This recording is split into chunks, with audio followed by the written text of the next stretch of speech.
안녕하십니까. 재훈TV의 이재박입니다. 오늘은 한일 분쟁 관련 일본과 중국의 히토리 분쟁에 대해서 살펴보겠습니다. 2005년 고이즈미 일본 총리의 야스쿠니 신사 참배에 반발해 중국에서 일본 제품 불매 운동이 일어나고 일본에서도 반중 시위가 벌어졌습니다. 2010년 센카쿠 열도에서 중국인 선장이 일본 해경에 체포되는 사건이 발생하자 일본으로 가는 중국의 히토리 수출이 이유 없이 지연됐습니다. 일본은 중국인 선장 체포에 대한 보복으로 여기고 WTO 협정 위반이라고 항의했지만 중국 정부는 환경 보호를 위한 것이기 때문에 위반이 아니라고 했습니다. 지난 7월 한국에 대한 반도체 소재의 수출 규제에 대해 일본 정부가 안전 보장을 위한 것이기 때문에 WTO 협정 위반이 아니라고 주장하는 것과 비슷합니다. 2010년 중국은 G3에서 G2로 도약을 했고 2018년 일본은 경제에서 완전 고용을 달성했습니다. 양국의 대담한 도발 이변에는 자국 경제에 대한 자신감이 있었기 때문입니다. 중국은 일본 경제의 기관인 첨단 자동차 생산에 필요한 소재인 히토류에 대해 수출 규제를 했습니다. 일본은 단기적으로는 히토류 공급 확보에 최대의 노력을 기울였습니다. 2010년 11월 일본 정부는 상사 소지스와 공동으로 2억 5천만 달러를 호주 히토류 생산업체 라이너스에 출자했습니다. 이와 같이 2010년 9월 히토류 분쟁이 발생하자 10월 경제산업성이 대책을 발표했으며 11월 호주 라이너스에 대한 출자가 신속하게 이루어진 것입니다. 2012년 히타치가 히토류를 사용하지 않는 산업용 모터를 개발하고 2018년 토요타 자동차는 히토류 사용량을 반으로 줄인 자석 개발에 성공했습니다. 중소기업을 포함한 다수의 기업은 히토류 사용량 절감을 위한 기술 개발에 성과를 냈습니다. 기술 개발이 이렇게 신속하게 이루어질 수 있었던 것은 이미 2007년부터 관련 분야에 대한 투자가 있었으며 무엇보다도 문부 과학성이 착수한 원소 전략 프로젝트가 있었기 때문입니다. 20여 개 대학과 기업이 참가한 이 프로젝트에서 대체 재료 관련 연구에 상당한 성과가 있었고 2010년 이후 히토류 대체 재료 개발에 그 연구 성과가 응용됐습니다. 2012년 일본은 미국 유럽연합과 함께 중국의 히토류 수출 규제를 WTO에 제소하고 2014년 중국의 규제가 WTO 협정 위반이라는 판결이 났습니다. 일본은 히토류 분쟁에서 승리했으며 중국은 2015년 히토류 수출 규제를 전면 철폐했습니다. 일본이 중국과의 히토류 분쟁에서 승리할 수 있었던 것은 정부의 빠른 대책 마련과 관련 분야 투자 및 산학합동 연구와 기업의 기술 개발이 성과를 냈으며 정부의 지원 정책이 정권에 관계없이 일관되게 추진됐기 때문입니다. 한일 분쟁을 피할 수 없다면 싸워야 하고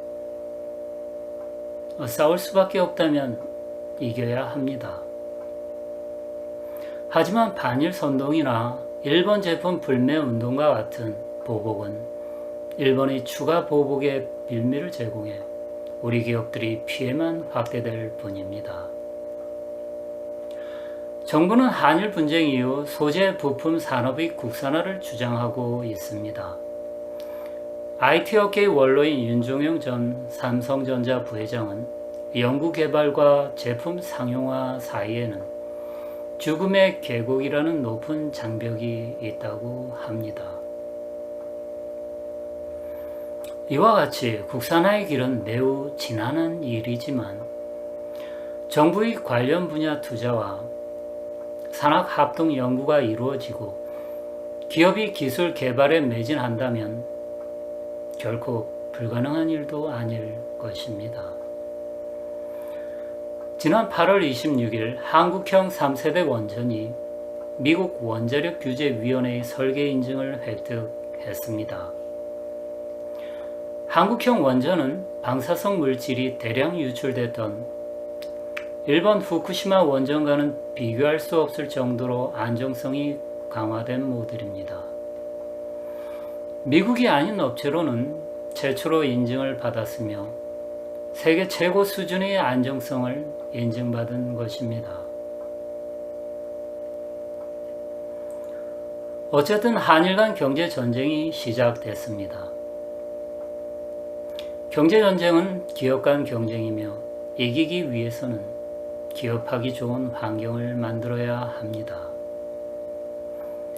법인세를 낮추고 노동 환경 규제를 개선하고 최저임금의 업종별, 지역별 차등 적용과 주 52시간 근무의 탄력적 운영을 할 필요가 있습니다. 또한 무엇보다도 반도체 산업 관련 안정적 전력 공급과 에너지 자립을 위해서 탈원전 정책의 재고가 불가피해 보입니다. 이와 같이 가급적 기업인들의 길을 살려주는 것이 경제전쟁에서 승리하는 길입니다.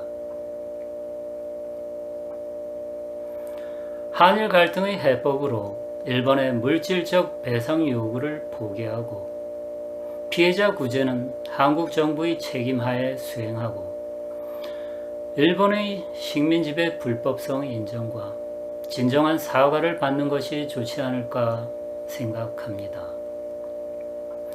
한국은 선진국이며 징용 피해자들을 국민 세금으로 지원할 수 있는 능력이 있습니다. 우리 못지않게 피해가 컸던 중국은 일본에 사과만 요구했을 뿐 배상금은 청구하지 않았습니다. 일본은 중국이 미국에 이은 G2 국가이기도 하지만 과거사 문제에 있어서 대범한 모습을 보며 만만한 상대가 아니라는 것을 느꼈을 것입니다. 한국 경제에서 삼성과 반도체가 차지하는 비중이 20% 정도 됩니다. 일본의 무역 규제는 사드 배치 당시 중국의 보복보다 훨씬 타격이 클 수 있습니다. 한일 분쟁은 마치 계란으로 바위를 치는 것과 같으며 분쟁이 지속된다면 일본도 물론 피해가 있겠지만 한국은 몇 배의 피해를 볼 수 있습니다. 싸우지 않고 이기는 것이 최선이듯 불확실성과 리스크는 줄이는 것이 상책입니다. 국제사회는 한국의 책임도 거론하겠지만 자유무역의 최대 수혜국인 일본이 자유무역을 보복수단으로 휘두르는 것에 더 비판적일 것입니다. 우리 정부가 강제징용 배상 문제를 자체적으로 해결한다면 일본은 경제보복 조치를 지속할 명분을 잃게 되며 규제를 철회할 것으로 봅니다. 역사를 잊은 국민들에게 미래는 없습니다. 또한 역사에만 매달리는 국민들에게도 미래는 없습니다. 한반도에서 혹시라도 불행한 사태가 발생한다면 일본은 결국 미국과 함께 자유민주주의를 지키기 위해 우리 한국을 지원할 수밖에 없을 것입니다. 일본은 우리와 협력과 경쟁을 하며 함께 살아가야 할 이웃 국가임을 잊지 않았으면 합니다. 오늘은 일본과 중국의 히토리 분쟁, 한일 분쟁 관련 대응 전략과 갈등 해법에 대해서 이야기를